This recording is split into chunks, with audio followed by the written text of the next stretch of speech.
what is this? What is it that these two guys are talking about? If someone's new to this and they're listening to this podcast, like, what the hell is it, these two guys? Well, your mind's going to come up with an answer for you. There's no way you can stop that from happening. No. the mind will definitely go. If you've done a bit of mindfulness, it will go, oh, I know what this is. This is some kind of like weird take on mindfulness that, oh, well, I've done that. It doesn't really work for me, so I'm going to switch off this podcast now. Or if you've had CBT, you're like, oh, I know. Yeah, this sounds a bit like CBT, doesn't it? And well, no, I've done CBT, so I'm going to switch the podcast off. So yeah, it's being aware of that process that's going on, and that the mind is always going to want to put things into boxes. But this is, I don't know, this is like a sort of stepping back from all that and saying, look what a mind does. Look what a mind does. Look how it loves to categorize, and but there's something that's beyond that. That's not your whole experience of life. It's a teeny tiny little part of it.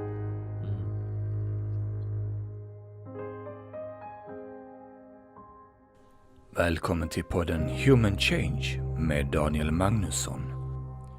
Fastnar du ofta i tankar kring oro, stress och irritation? Tror du att allt beror på att det är fel på dig? Då vill jag välkomna dig till podden som guidar dig till förståelse om hur vi människor fungerar egentligen. Genom denna förståelse kan vi leva ett liv fullt av kärlek och harmoni. Ditt ljus och hopp när allt verkar mörkt och hopplöst. Så låt nu Daniel guida dig till den stillhet vi alla letar efter. Där slutstationen är välmående och glädje. Lyssna och njut. Välkommen till Human Change med mig Daniel Magnusson, and I, as always, switch really quickly to English when I have an English-speaking guest. And today I have Dr. Giles P Croft from the UK. And Giles is a psychology graduate and former NHS surgeon. And NHS stands for National Health Service in the UK.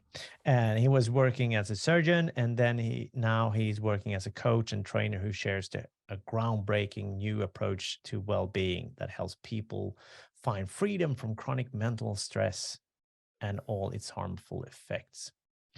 And the good thing with that is that without any kind of prescription, it's more about the description, I would say, that would help someone to actually see this new groundbreaking approach. And so I'm really happy to have you here, Giles. Welcome. Well, thanks for inviting me.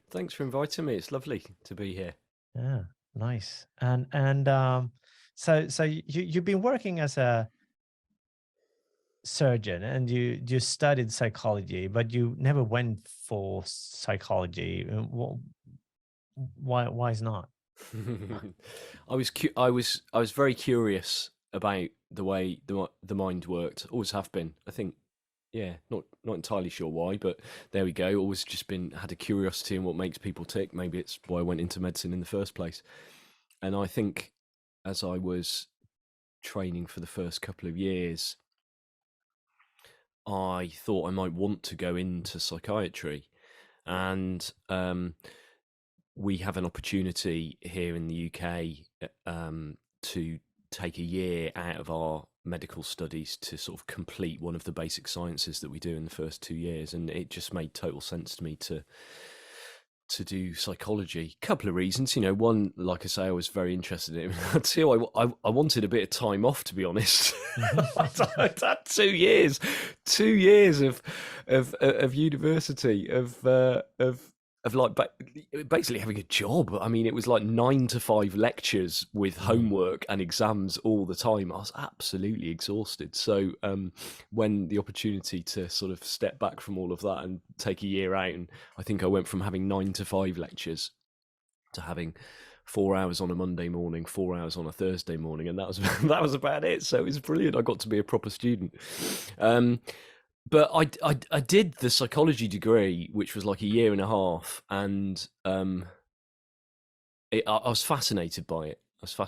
But when I finished it, I really clearly remember thinking, well, it's all well and good performing these experiments on people and changing their expectations and seeing how behaviors change and everything, but the theory that underpins it, like the real foundations of it, just didn't ring true for me at all. They just all seemed completely made up, and this was like years and years. We're talking like decades before I came across the this understanding that you and I share. But there was something even back then that's like, that ain't right. That ain't right. There's something. So I didn't feel comfortable really going down that route. I didn't feel comfortable going down that route. So I went in completely the opposite direction and ended up being an orthopedic surgeon. Yeah, just playing with power tools in theatre. Yeah, and for me, that means that when we hear something, either we hear like, this is just made up, this is not true, but we also, when we hear truth, it really strikes a chord in us, and like it resonates, like, yeah, that makes sense. How come I never seen that before? And regarding any kind of thing in the world is made up, right? We make everything up. Yes, it's all made up. all is made up. This is a man, this is a woman, this is a dog, this is a cat, this is a coffee cup, this is a psychology, this is a brain. Everything is made up. That doesn't mean that the things are not there, but the word for it and how we view it and the bias we have for it and everything is made up, of course. We've been have you ever read The Hobbit by J.R.R. Tolkien? There's that bit at the beginning, isn't there, where Gandalf meets Bilbo for the very first time. It's right at the very beginning of the book, and Bilbo says "Good morning" to Gandalf, and Gandalf is like, "What do you mean by good morning? Is it a morning to be good on? Is it?" And he goes through about 10 different ways of interpreting those two words, "good morning." And for me, that's a really good example of how, even the language that we use is just a metaphor that's pointing to something. And it's just it's a shared understanding. But just because it's a shared understanding doesn't mean that it's true. No, exactly. Yeah, and it doesn't matter what kind of perspective you come from. If it's a good morning or a bad morning, or as an example, it doesn't matter. The way you believe in it, the way it's going to appear. Yeah, exactly. And then you worked for a surgeon for how many years did you work as a surgeon? Oh, I think I only did. I got my membership in. It took me 2 years to get my membership, so going from being a doctor back to being a mister, and then I did another year of specialty training in orthopedics. So 3 years 3 years in surgical training before I decided to skedaddle. Yeah. And what happened then? What you stopped and you moved on? Yeah, it was. It's funny, isn't it? These changes that come along. I spent years talking about career change at conferences, and it's very easy to get the impression that one day Giles woke up and thought, okay, I'm going to stop doing surgery now, and I'm going to start doing this. Like there's some sort of switch on the wall that you can that you can flip, and it all changes. But of course, it was very gradual, and it was very messy. And I often say that I left surgery by accident. It wasn't. I didn't have the intention to leave surgery at all. I was looking for. It became apparent that if I wanted to get the job that I wanted to get, I would have to again take some more time out and do some research. And I was determined to do research in an area that I was very interested in. And the area I was very interested in was the way that we managed information in the health service, because I'd had loads of experience of us managing information very badly and that having a detrimental effect to patient care. And I thought we should do something about this. Mm. And it was around the year 2000. So here in the UK back then there was a big program called the National Program for IT, where it looked like they were going to computerize the whole of the NHS, which I was very excited about. And I thought, I'd quite like to be part of that. So I was just looking for a way to be involved in that, to do more of that. Again, I was just, doing what made sense, doing something that I enjoyed, and happened upon a job that was full time in healthcare information, very different from what I'd imagined I might be doing.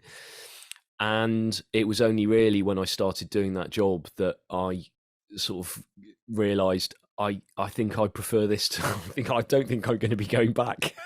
So I sort of almost left by accident, really. Almost left by accident. I had a very, very different experience of life, because I went from working in a big city. I was living in Leeds, having a load of money, but working, barely having any time to spend it. Although I somehow managed. God knows how. I had absolutely no responsibilities, but yeah, I managed to spend it all. And I went from that to living in Wales, near the mountains. I had a lot more time on my hands because I was working from home mostly. It was quite a flexible job that I had, and loads of time to ride my bike and sort of reflect on life and stuff like that. And but virtually no money. I think I took a 50% salary cut when I made that transition, which freaked me out at first, but I got used to it very quickly. And I just had this taste of a different life, and I just really enjoyed sort of simplifying my life, and of course not working every other weekend and working weeks of nights and things like that I didn't particularly enjoy. Of course, yeah. And how did it transition then from working with people and on the mental side? Yeah, I did. I maintained my interest in this, in what makes people tick, in the psychology. And when I'd left surgery and the dust had settled, I was able to kind of look back on the process, and it's like, well, there's no way I could have guessed or predicted or even chosen what would have happened there. But look, here I am. I've got what I wanted. It happened in a way that was completely unexpected. And so I was really curious about that. And I listened to a lot of, with all this extra time I had, I got into the world of personal development and was reading all the books, like 7 Habits of Highly Effective People. And I think Feel the Fear and Do It Anyway was the first one that somebody gave to me. And I read that book, and it absolutely blew my mind, because I'd grown up thinking, well, once a medic, always a medic. It's like I grew up thinking that I would have this vocational degree, and that would be that for the rest of my life. And here I was, having made a fairly major change, and then I read Feel the Fear and Do It Anyway. I was like, oh my word, I could do absolutely anything.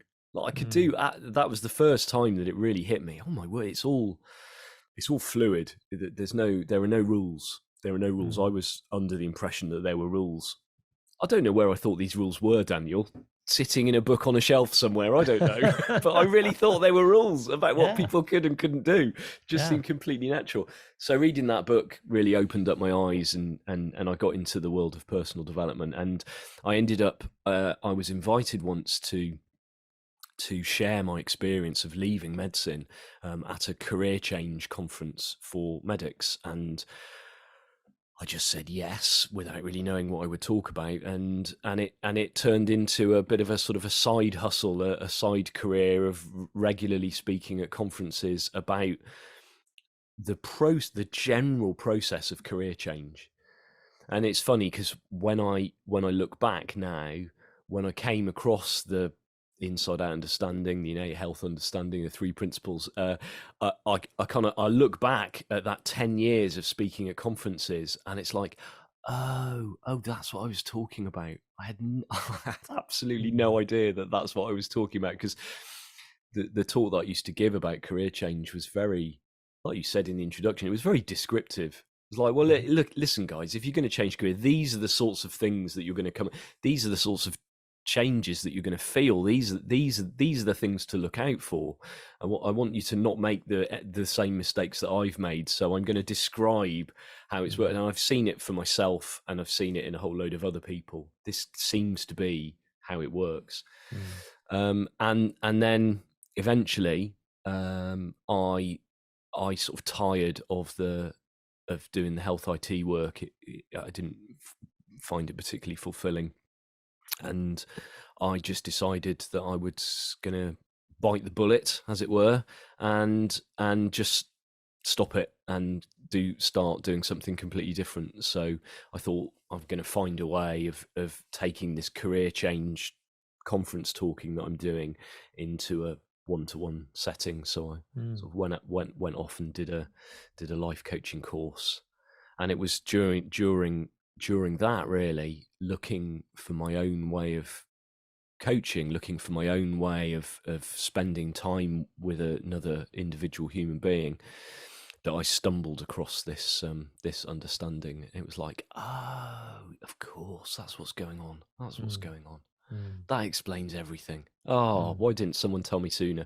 But of course, someone did tell me sooner. I actually came across this understanding 15 years ago when I was going through all my personal development, and I thought, at the time, yeah, nice idea, yeah, lovely, yeah, right, okay, let's crack on with all of the really hard work and the affirmations and the visualization, because that's what I've been told I've got to do. Yeah. So it's a timing thing, really. Yeah, and I think we need, first of all, we need to be open-minded in general, to be open for some kind of insight. And I've been, I mean, done trainings and courses and attending to different kind of seminars about self-help and personal development and leadership and yada yada, and all the books and all that. And I've also been teaching a lot of that also back for a long time. And also when I do, especially when I do sales training, I'm usually been saying like, yeah, so even if you're going to hear something new, still be open. And if it's easy to say, yeah, I know that. Yeah, but do you do it? Right? It's all about do it, right? And if you don't, maybe you don't know it. And with that said, I think it's so easy for us. Like we interpret something and we compare it to something that we already know. So when we read it, it's easy to or listen to it, whatever. Like, yeah, I know this. Oh, it reminds me of, and especially in this case with the understanding of the inside out and the three principles, and that kind of understanding that we share and what we do in our work, you and me, it's very common. Like, yeah, it sounds like CBT, or it sounds like, as you shared before, like before we started recording, like, oh, mindfulness and all these kind of things. Because we get stuck, and I guess it's because we try to understand, like I don't really understand, and we want to understand. So we try to connect dots, and instead of just like, yeah, just let it come. Yeah. Yes, right. I like to I like to be, I'm quite particular about that whole sort of, we like to understand it. we're doing video, aren't we? So I can show you. Yeah, prop, we do a can't video, I? and someone's gonna listen also. So Yeah, all right. So I've got to cover both bases there. All right, okay, I'll do my best. So I've got this is my favourite prop, which is a cardboard box that I made myself with a lid, an opening and closing lid, and everything, and it says thought system on it, and so I'm always using this because to see that we are not this is for me is just like so important, and so when it's like, well, I feel like I need to understand this. I need to understand where it fits in. I'm quite particular at saying, well, it's not really you. It's not really you that needs to understand this. It's the mind. It's the mind that needs to understand that. Because that's essentially what minds do. Is they are these pattern matching computers that we've all got that are running these incredibly complex algorithms. But at the end of the day, it's just a computer running an algorithm, and it's gonna like take all of everything that's gone into it over the years, all of our experience and the books we've read and things people have told us and things like that, and it's going to come up with the best guess as what's going on here. But it's just the output of a computer mind, and it's, I mean, essentially meaningless. It's if we can get some distance from all that and not take it so seriously, then that's when we start to really get a feeling for what sits, I don't know, outside, beneath, before the mind, which, as far as I'm concerned, is life. Is that actual experience of life, and that's hugely liberating to see. So it's very, very natural. It's a very human thing to do, is to hear something and go, okay, then, so what is this? What is it that these two guys are talking about? If someone's new to this and they're listening to this podcast, it's like, what the hell is it, these two guys? Well, your mind's going to come up with an answer for you. There's no way you can stop that from happening. No. the mind will definitely go. If you've done a bit of mindfulness, it will go, oh, I know what this is. This is some kind of like weird take on mindfulness that, oh, well, I've done that. It doesn't really work for me, so I'm going to switch off this podcast now. Or if you've had CBT, you're like, oh, I know. Yeah, this sounds a bit like CBT, doesn't it? And well, no, I've done CBT, so I'm going to switch the podcast off. So yeah, it's being aware of that process that's going on, and that the mind is always going to want to put things into boxes. But this is, I don't know, this is like a sort of stepping back from all that and saying, look what a mind does. Look what a mind does. Look how it loves to categorize and but there's something that's beyond that. That's not your whole experience of life. It's a teeny tiny little part of it.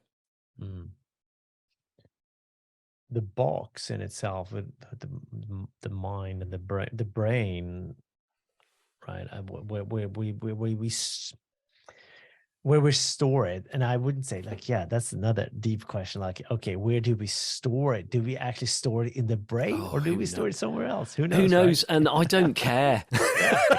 I just don't care. Yeah, some people try and get me into that. It's just like, I have to be very, very careful when I'm talking about thought systems and brains and my, because of my background and everything. And they're like, oh, well, he's talking about, but I've done a bit of reading about neuroscience and I understand that this and this and this. And I'm like, I just don't care. It's a metaphor. It's it's really not important.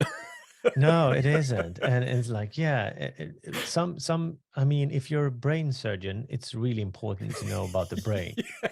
Definitely. I mean, you were working with orthopedics. Yeah. I mean, of course, it was really good that you knew what you were doing. Absolutely. Like, exactly. Yeah. I want to go, a broken leg. I think we're going to operate in the lungs. I understand. No.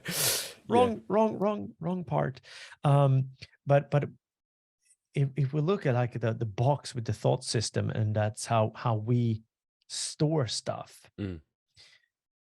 What we usually do is, when we stand in front of a problem with quotations around it, that we see as a problem, we try to usually go back into the box. Have we solved this before? But sometimes the problem's going to be the same we're standing in front of, and maybe we solved it before. So that's when it can be useful to go back in the history and look in the history books. How did we solve this before? Yeah. Oh, But when how did I stop my shoes from falling off my feet yesterday? Yeah. Oh, I know. I tied those bits of string on top of... Now, how did I do that yesterday? Oh, I remember. I tied a bow and my shoes stayed on all day long. Brilliant. I'm going to do that again. Exactly. It's really useful, isn't it? Yeah, It's really, it really is useful. It's useful. But when you're standing in front of a new kind of problem, Yeah. it's not going to help us to go back to the old. Yeah. Because we can't find anything new there. Yeah. Because it's only filled with old history. Yeah. So that's why I think we need to open up more. I think we've been. I think the way that I mean, I don't know what it's like there, but here, the way that we're taught, the way that I'm watching my daughter go through school, and just generally, we're filling up the box with facts and skills, which is good. It's essential, but if it's done to the exclusion of seeing what's actually outside of all of that, then that's why we can get to a certain point in life and we find that we're living our entire life inside that thought system, inside that box, believing it to be our entire experience of life, and we've lost sight of the other side of it. So it's not to say that it's bad. It's not to say that it's bad. It's I have to be a bit careful because I often use I've done a whole load of reading about the differences between the left and the right brain, which is another beautiful metaphor for this experience that we're having called life. And it's very tempting to sort of fall into the trap of thinking, oh well, so what he's saying is all the right brain stuff is good and the left brain stuff is bad. But no, it really isn't. It really isn't. I don't know if have you seen the Jill Bolte Taylor book and TED talk called My Stroke of Insight? No, she was a Harvard neuroscientist who had a massive left brain stroke. So she had almost like a pure right brain experience, and but it was very obvious that she couldn't do without all of the stuff that is very easy to label as bad, like separation and comparison and judgment and stuff. Separation and comparison and judgment is incredibly helpful. When I'm crossing a road and I need to separate objects out like cars and know that I am not a car, and I'm softer than a car, and I need to get out of the way of the car. That's when it's like it's using the right tool for the job, isn't it? That's the difference, I think. And it is too often because we've come to really revere the left brain, to revere the intellect, to put it on a pedestal, to think the intellect is everything. That's when we lose sight of things like intuition and insight and true creativity of being able to relax the intellect a little bit and let the answers come to us. Let the answers come to us. Yeah. So when you describe the left and the right brain, what are the differences that they usually compare to when people are talking about it? I mean, if there was quite back when they did the split brain experiments in the 1960s, that where they severed the connection between the left and the right brain to try and cure epilepsy. To stop the... I would not like to be a part of that experiment. No. Can you imagine? I mean, like making the decision to do that for the first time. I've got someone there like, I've got an idea. You have a volunteer. How about we cut the brain in half and see what happens? Yeah. You have a volunteer? Yeah. No. Okay. Can someone gag him?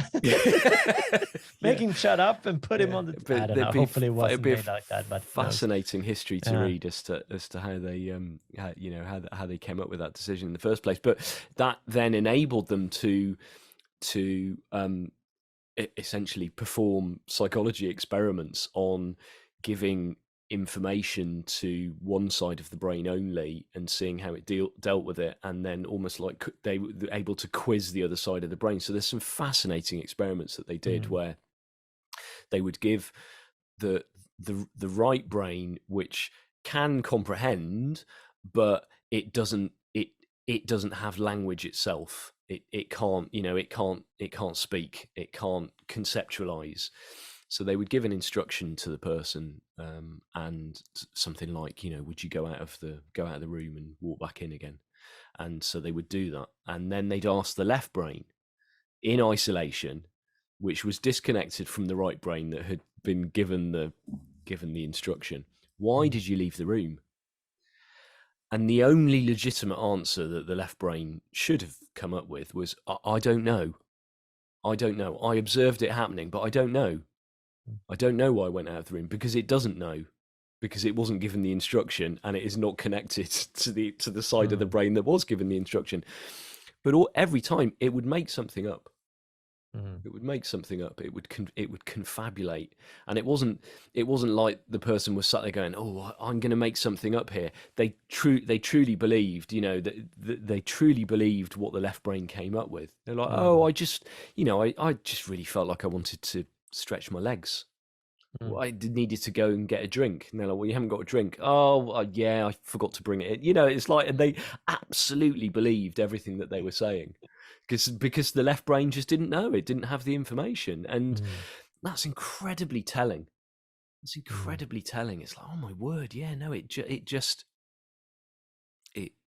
observes life, and it comes up with a map. It says, okay, this is my absolute best guess at what's going on here, that explains essentially the fluctuations in energy that I'm experiencing right now. This is what's going on. And again, it's incredibly useful and helpful. So after those experiments, the whole left brain, right brain thing kind of entered into popular psychology.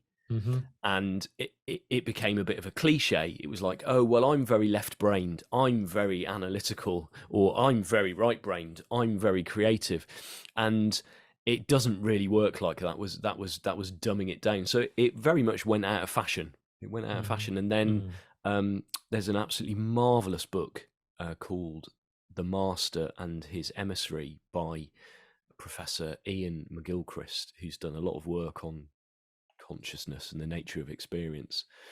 And he really he went back to it all, and he really looked at and it's more a case of it's almost like different ways of being.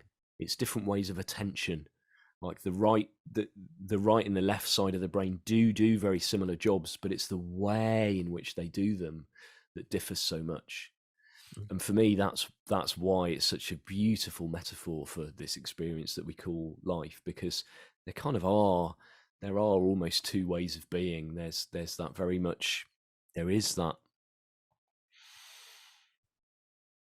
being very aware of the outputs of the left brain, and there's a far more sort of diffuse, not taking all that stuff quite so seriously. And so that's why I just think it's a wonderful metaphor to use. And it makes sense to me because of my background, I suppose. Yeah, and when you said when they come up with reasons without even thinking, like taking a thought pause just to like making up the reason, it just came. For me, that's like showing us how all the thoughts that we have are just suggestions suggestions to an interpretation of the outside of us. Yeah. And then we're like, this makes sense. Yeah. This doesn't make sense. Yeah. And I guess the suffering becomes when we believe all the thoughts that comes as suggestions, and we don't see them as suggestions, we see them as truth. Beautiful. Yeah. And then we suffer. Yeah. And it happens all the time. It happens to me. If I had one example. I was running an episode of Wellbeing Wednesdays that was on the topic of anxiety, and the morning of it, I woke up with a feeling of anxiety, and which is a bit unusual. I actually felt a bit nauseous, and I was lying there in a very dark room with no real input at all, and just aware of that sensation. And before I had chance to do anything, firstly, the mind had labelled that as anxiety. Mm-hmm. That's a suggestion, like you say. It's like, Yeah. hey, Giles, I think this might be anxiety. So as soon as I believe that, it's like, I'm anxious. All right, and then it comes up with its very long list of suggestions as to why I might be feeling anxious. Because inside this thought system, it's seen my calendar. Yeah. It knows what's happening. Yeah. It's like, and the best guess that it could come up with was, well, it's because you haven't prepared properly for this evening's Wellbeing Wednesdays, Giles. You've only got however many hours between now and then, and you've got so much preparation to do. That must be the reason why. Now, if I took that seriously, I also had a lot of other things in my diary before Wellbeing Wednesdays that evening. A lot of important things. And if I'd taken that seriously, I might have leapt out of bed instantly and started sort of panicking and like, oh my god, I need to sit, I need to read this chapter, and I need to do this, and I need to do that, and as it was, it's like, oh, that's where you're going this morning, is it, mind? Mm-hmm. You're going to label it as anxiety, and I can see why you might do that, yeah, for sure. And as it was, I went to the loo and I had a bite to eat, and it passed, and I was able to just get on with my day and do my important things and do my planning and preparation for Wellbeing Wednesdays. But it's when we don't notice what the mind is up to. It's when we take. I love the way that you call them suggestions. I might steal that one. I hope that's okay. When we take those suggestions seriously. But we know they're not. They're just. It's just a mind doing what a mind. It's running its algorithm. It's running its algorithm. It's not sentient. It's not sentient. It's like having Alexa or Siri in your head or something. And I don't know what your experience of Alexa and Siri have been to date, but mine aren't great. I certainly wouldn't want them looking after my well-being. Let's put it that way. Definitely not. Turn left here. No, we should definitely not really, turn left here. We're not going to. Yeah. Yeah. And makes me think of when I seen people on like Instagram, or like when they tell Siri what Siri should call them. Yeah. Like A H H, and then after like that, what's my name? So you're like, oh, okay. So and Siri, I mean, it's a good metaphor, I think, definitely to have that. And you who don't know Siri is the AI thing that iPhone has, and I don't know, is it Google that has Alexa, or no? It's Amazon. It's Amazon's. Amazon. Yeah. And then you have Google also has there's an is it Google Assistant or something? Yeah, Google Assistant. Yeah. But anyway, that's like the thought system, right? They have their information. Yeah. And they can only give the information that comes up. So and the same, if you search something on the internet, you can only get whatever you search for Yeah. that matches the words that you put in. And that's how our thought system functions also. When we think about it and we try to come up with something, they're going to spit out a lot of suggestions. Yeah. Oh, might be a red tulip. Oh no, it was a rose because Yeah. I got hurt on my fingers when I Yeah. when I hold it. But so we comes up with a lot of suggestions, and I think it's very healthy to see that we don't need to believe them. Mm. As your example about the anxiety. Oh, this might be an anxiety. Yeah, maybe. Yeah. Yeah. And you mentioned Wellbeing Wednesdays. So Yeah. tell me, what's that? Oh, it started. I really wanted to. My wife has a shop here in Abergavenny, where I live in Wales. It's a beautiful shop. It sells wool, yarns, and crafts, and I really wanted to offer something locally to people, to just like an open door, one evening a month, to just let people come along and for us to talk about, well-being, really. And so I set it all up and advertised it, and the first one we had a shop full of people. It was really good, and and then the pandemic hit, and immediately afterwards, and so it obviously became impossible to do that. So it very quickly had to transition to being an online meetup. So it happens once a month. It's streamed on YouTube. These days we cover a different topic each month, and we look at that topic from an inside out perspective, from an innate health perspective. And it's a membership, so the members get to know what the topic is in advance, and they send in their questions, and we I fumble my way through it over the course of an hour and a half, getting curious about, well, let's have a look at that.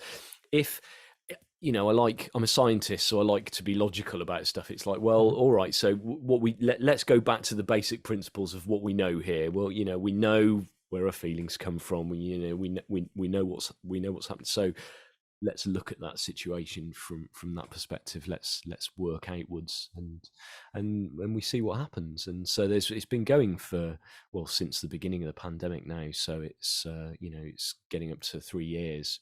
So there's a huge back catalogue of episodes, all covering different topics. We've covered loads of stuff. That I think I've got one on Wednesday, which is on the topic of difficult people. So, and I usually manage to tie in. I write a monthly column for a magazine. I've got a wellbeing column in a magazine here that goes out here in South Wales. So I usually manage to tie in the magazine article, the topic of the magazine article, with the topic of Wellbeing Wednesday. So we have a reading of that, because I love reading out my articles. They're all sort of written to be read out, really.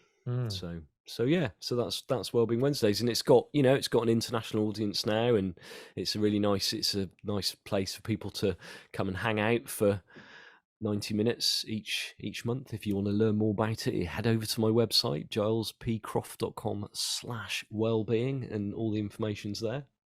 Perfect. and so people can you interact during that 90 minutes, or is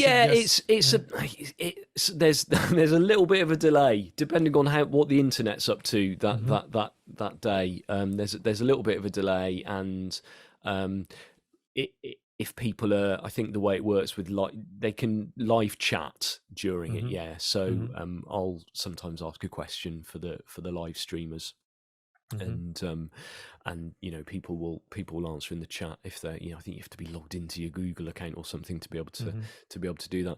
But then afterwards, what I love doing is expressing my creativity and creating an edit of it. So I'll sort of clip out any stuff that's very specifically for the live streamers, and produce a slightly shorter version. And I like to put a whole load of explanatory overlays onto the video. It's something I really enjoy doing, is you know, video editing and sort of creating a real story. And it might just happen because they go out live and I'm human. Occasionally, you know, when I look at the raw version, it'd be like, well, hang on a minute, you know, that segment there, that would actually work much better in front of that previous segment. So the finished product of the edit is, you know, I usually, they're usually very good. I do enjoy them. I think they're incredibly helpful. There've been some, I mean, like the anxiety one, I really did sort of pull out all the stops, and it's a fantastic hour and a half on. I defy anybody with anxiety to watch that episode without having a very different experience of anxiety after having watched that episode. Wow. And to watch them, is it like a membership or? Yeah, so there's you can either get hold of you can buy individual episodes, so they're all there on that web page. If there's like just a particular topic you're like, well, I'm not interested in the others. I want to know what about this particular subject from an inside out perspective. People can become monthly members, in which case they get a ticket to every one of the live events, and then they get sent the replay afterwards by email. And then there's annual members who want to go all in, and they want to come to the live events and also get access to the entire back catalogue, which is hosted in a private membership site. So for people who really want to, you know, learn loads about the inside out understanding and how it applies to all these different things, then they get sort of access all areas. So there's something for everyone. Hopefully made it as easy as possible. I mean, it sounds like really, really good resources for people to just indulge in when they want. And you've watched some of the videos, haven't you? Because the little email series that you went on a little adventure in, those are all clips from Wellbeing Wednesdays. It's I think the way you communicate in those videos is so logical, and also it's easy to follow along, I would say. So I try my best. And we're probably having some person listening to this like, so what actually do these people? Did he just say easy to follow? Maybe in the videos, not in the podcast. What do I know? So what has been the best thing for you with this understanding of the inside out, that knowing that your feelings is coming from your thoughts in the moment, and that there's a potential of opportunities in life with insights and well-being, it's innate and everything. I think I've been reflecting on this because I think that the biggest thing for me when I had my insights around it was knowing that there was nothing wrong with me. That was a you know, if now I've got some distance from it all and I can look back at like Giles before and Giles after. Giles before, because I'd had all these career changes, and I would throw myself wholeheartedly into a particular career that I really enjoyed, and then the shine would wear off, and it didn't seem to satisfy me anymore, and so I would change. And you know, now I look back and reflect, it was obvious what I was doing. Very innocently, I was looking for my happiness outside of me. Mm. I'd innocently made a connection, an incorrect assumption that what I was doing was the reason why I was feeling a particular way. And maybe that's why this understanding, when I came across it this time round, resonated with me so much, because I'd had all those experiences of trying. It's like, well, I've tried that and it's not worked. I've tried that and it's not worked. And I went through, for many years, I honestly believed that there was something fundamentally wrong with me, because I could see other people who could stick with things, and they were committed to things, and they made their decisions, and they went into medicine, and they stayed in medicine, and they seemed to be perfectly happy. And why not me? And I'd also seen people who'd gone into medicine and then they changed, and it was the other thing and then they stuck with that, and here was me, and I never stuck with anything.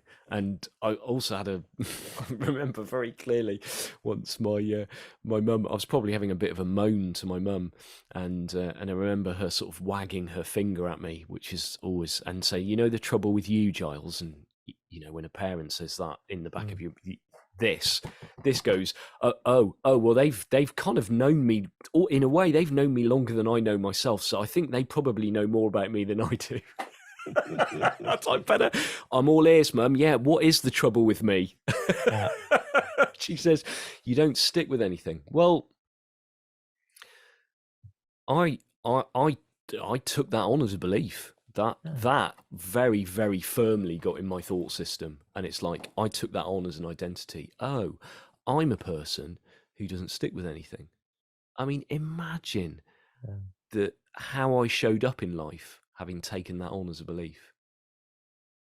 Imagine how I showed up in life. So how did you show up? Well, I carried on. I either tried to stick with things that I just didn't really want to do, and felt rubbish as a result, or I beat myself up because I was aware that when I moved from one thing to another, that this was essentially me expressing this thing that was wrong with me. So I didn't. It was lose either way when I was holding on to that belief.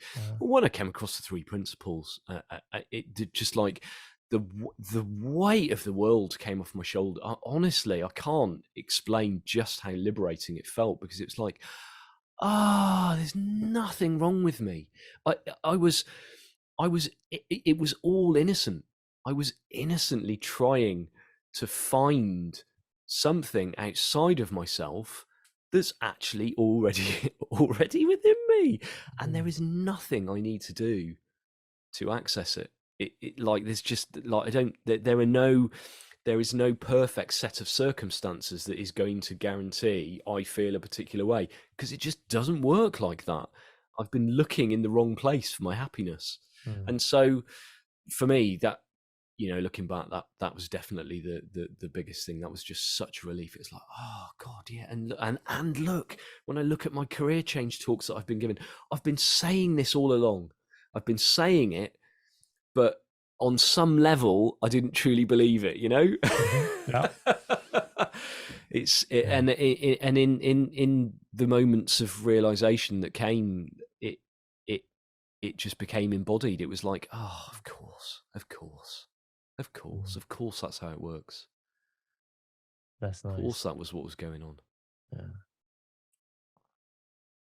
It's like, yeah, this is how it is, but it doesn't work for me because I'm a person doesn't stick to anything. So, but for everybody else here in the audience.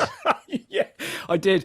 Honestly, as the years went by, Daniel, I think that's why that's why I ended up leaving my consultancy, my health IT consultancy behind. That was the straw that broke the camel's back, was because as the years went by, I felt like more and more of a fraud every time I stood up there on stage to talk to people about, following their intuition and pursuing their dreams and stuff. And I was standing up there thinking, but I hate my job and I'm not doing anything about it. So I think that was the thing that eventually, like, one day it's like, I can't do this anymore. I'm not living true to myself.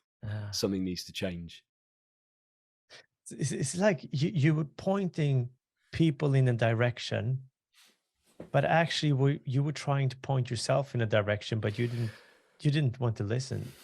What do they say? That, you know, if you want to learn something, teach it. Yeah, exactly. That's what you try all the time.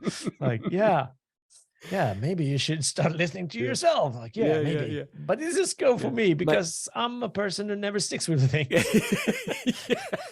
Yeah. It's bonkers. But finally. Yeah, and you know, it's easy to get complacent as well. Yeah. It's easy to think, oh yeah, well I've seen everything I need to see now, and it's like but it's not like that at all. It's everything. I think we're always going to have little areas of misunderstanding. We're all going to have blind spots where we don't even notice, and that's why it's helpful to keep your hand in, as it were, and listen to podcasts like this. And I still listen to podcasts and read books and stuff, and have coaching myself. It's helpful. Definitely. And I think that's so important in some sense. It doesn't mean that the insights that we have gotten is going to be helpful or not going to be helpful. Of course they're going to be, and they're going to stick with us because it's. But what I see also, as you just mentioned, the value of keeping myself in the conversation by having these kind of podcasts with you as a guest in this case, and also listening to books and go trainings and like keep diving deeper into the conversation. I see new stuff, and the more I do it, the more I uncover. I remove layers of beliefs more and more, and I can spot myself earlier. Yeah. Much earlier than it. And sometimes and what I mean with spot myself is like I can stop myself also in my tracks instead of going the whole way down the wrong road. Sure. But sometimes I do. Yeah. So I once had a coach who described it as like a spiral road going up a mountain, like going up a conical volcano or something, where you keep coming back to the same view, and yet you're just you're a little bit higher up on the so you just get a different perspective on it. And sometimes we also go back down the mountain depending on what sort of mood you're in on that particular day. It's not a sort of a steady ascent. No. You're sort of you're up and down the entire time, and I think that's that's what it is to be human, really, isn't it? Yeah, and for me it's like maybe you're stopping on the trail up, and then you look outside a mountain like and then you're gonna go start walking again, and maybe you're turning right in that case, maybe going back down again, like wrong. I don't know, but it's wonderful also because it's an infinite possibility to get insights and see those blind spots. And sometimes we definitely need to have someone pointing out the blind spots for us and challenging us, because we really believe in that blind spot that it isn't the blind spot. This is the exception. That's the thing, isn't it? I don't think it's even really conscious. It's like whenever I have an insight around something, it's like, oh my! It's only then that I see that it was a blind spot, and exactly. I was going along completely normally, thinking that that my thought system, Giles' ego was there saying, well, yeah, this is how it is, this is how it is, this is how it is, and then something happens, and you're like, oh no, that's not how it's. And you don't even, you don't know. Yeah, we don't know it. Yeah, that's the thing. You just don't know it. Yeah. It's like the suggestions seems like objective, true information for us in that moment, and not a suggestion. This could be interpreted the way you want, believe it or not. And it's like, I buy it all. Right? Yeah. Lovely. It's been a really nice conversation, Giles, and I really appreciate it. And so if people want to come in contact you, is gilespcroft.com the That's best it. way? Yeah, absolutely. Yeah. Just head over there, and if anyone wants to ask me any questions or anything, there's a contact form there that they can use. I spend probably too much time on Facebook and Twitter as well, so you can find me on there and interact there, and LinkedIn as well. Yeah. So in fact, Instagram's the only one I don't do, Daniel. Yeah, it is the only one you don't do. Yeah. I think. Well, I'm sure there are many other social media platforms that I don't do, but it's the one of the big ones that I don't do. Yeah. There's a limit to how much time I'll spend there. But yes, head over to my website. There's for those interested to learn more. There's a video on there that they can watch called The 2 Brain Facts. There we go, talking about brains again as a metaphor, people, as a metaphor. There's a video called The 2 Brain Facts that change everything, that explain. Daniel's mentioned that he sees that I use diagrams and stuff when I'm doing these videos, so that's one of those videos that's got lots of helpful diagrams and stuff in it. So check that out. Yeah, and then you can sign up for the 7 days free email series also. Yeah, so if you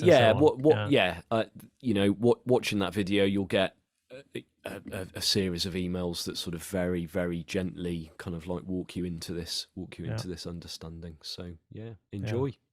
Yeah. So that's for everyone, especially for the people that are listening to this. Like, what are these guys talking about? Yeah. Because I don't know what your experience was, Daniel, but when I first started listening to podcasts about this stuff, I couldn't comprehend it. It didn't on some level, it just didn't make any sense at all. But then I found myself going back to them and listening to more of them from the same person, because there was just something about it that really, really spoke to me. And if that is the feeling that you get from listening to a podcast like this, then stick with it and keep looking in this direction. Yeah, definitely. Like, something was intriguing. I was like, this is interesting. Never heard about this before. Yeah. So and it's lovely. Great. So and I'm gonna put the link to the book you recommended also. And also the other contact information to you. Yeah, no worries. If the Mastering His Emissary, that is a very, very big book, and I'm not sure I would recommend trying to sit down and read it, because it's absolutely massive.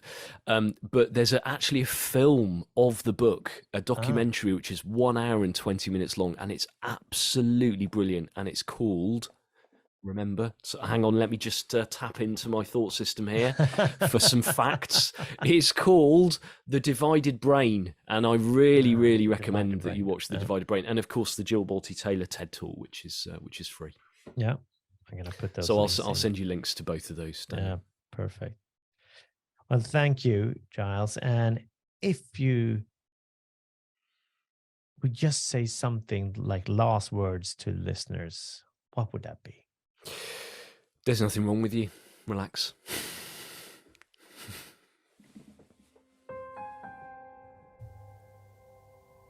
Tack för att du har lyssnat på det här avsnittet. Är det så att du uppskattar den här podcasten, så får du självklart dela den vidare till dem du tänker kan ha ett behov av att lyssna på den. Det finns också en möjlighet för dig att boka in sig på ett kostnadsfritt coachingsamtal med mig. Det finns inga förbehåll att du måste ha tankar om att bli coachad, utan du kanske har en frågeställning, bara så här: det här skulle vara intressant att bolla med Daniel.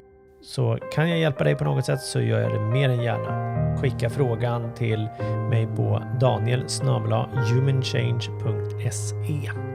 På hemsidan hittar du även videokursen Nyckeln till stressfrihet. Det är en videokurs som jag tillsammans med Angelica Almqvist har skapat, och det är ett program då för dig som vill ha ett stressfriare liv. Och några vanliga effekter som man kan se efter den här är då minskad stress, oro, frustration och psykisk ohälsa, ett ökat lugn, välbefinnande, sinnesro med mera. Tack!